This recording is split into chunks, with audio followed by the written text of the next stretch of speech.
Medicine has evolved over the years. There are many things that we know now that we didn't know then, and many things now that we just don't know and are trying to find out. Hi, my name is Africa Bell, and today we're going to be talking about gynecology. Gynecology is the practice of medical procedures dealing specifically with the female reproduction system, also known as the science of women. Gynecology deals with organs such as the vagina, the uterus, and the ovaries. A lot of times you see them when people are delivering babies or when people are having vaginal issues or discomfort or dealing with things such as STDs. So gynecology and gynecologists are very important doctors to females. Okay. So most times you will go see a gynecologist when you have like discomfort in the vaginal areas, you're dealing with STDs, pregnancy, you want to know about ovulation, anything like that, or just regular checkups. Oftentimes you can just go to your regular doctor if you're having like STDs issues, if you want to get tested or whatever, but some people are a lot more comfortable going to gynecologists, or sometimes you're referred to a gynecologist when things need to be checked on or looked into in depth. So yeah. So the reason I chose this topic is because of endometriosis. Endometriosis is a painful disorder where tissue that usually lines the endometrium grows outside of the uterus. It also includes the ovaries, the fallopian tubes, and tissues of the pelvic. So about 2 years ago, my mom was diagnosed with endometriosis. She was having really bad pain, and we came home one day and she was like in a pool of blood, crying, couldn't really move. We had to rush her to the emergency room. We rushed her to the emergency room. That's when they told us she had endometriosis. She was able to go home, but they recommended her to go see a gynecologist, also known as an OBGYN. Went to the OBGYN, they told my mom that she would have to have a surgery called a hysterectomy. So a hysterectomy is where we said we can include. So sometimes they just take the ovaries, sometimes they have to take the ovaries, the pelvis, like it's a lot of things that can be taken out during that surgery. But that was a corrective surgery she would have to stop the bleeding and stop the pain.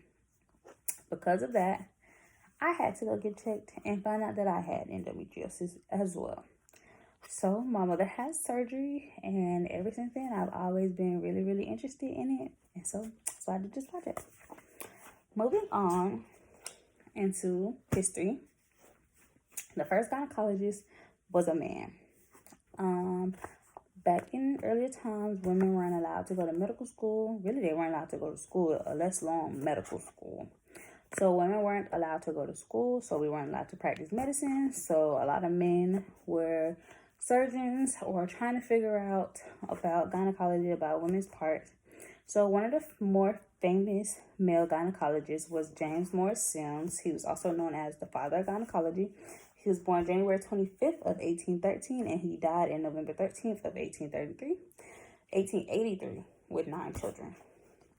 4 of his children were females, and they say that one of the reasons that Sims wanted to become a gynecologist is because not only his wife, but one of his daughters needed to have surgery, and he was too scared to allow anybody else to operate on his wives because before medicine wasn't that good, or his children.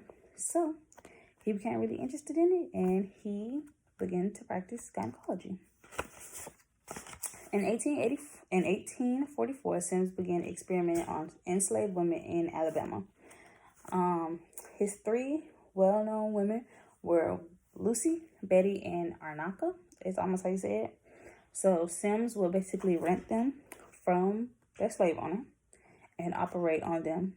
He did very relentless surgeries that oftentimes caused more problems than good because it was a trial run.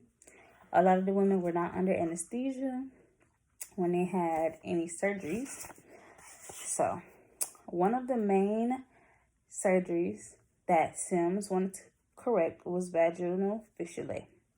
And what this is an opening between the vagina and an opening in the vagina to another organ or area in the body, such as the bladder, the colon, or the rectum. So, in today's surgeries, this involves inserting and trimming the vaginal area, where today women would be fully sedated to undergo surgery. So, first thing first, a catheter will have to be inserted, which is a tube, whether it's a thin tube or a thicker tube, that is inserted to keep you from using the bathroom on yourself, which that is very uncomfortable.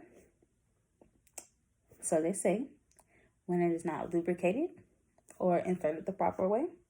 But then you have to go on to trimming. Yes, trimming, where you're actually cutting tissues in the vagina to correct a hole, and then sutures have to be inserted to correct the hole also. So imagine women having to go through this with no anesthetic, against their will.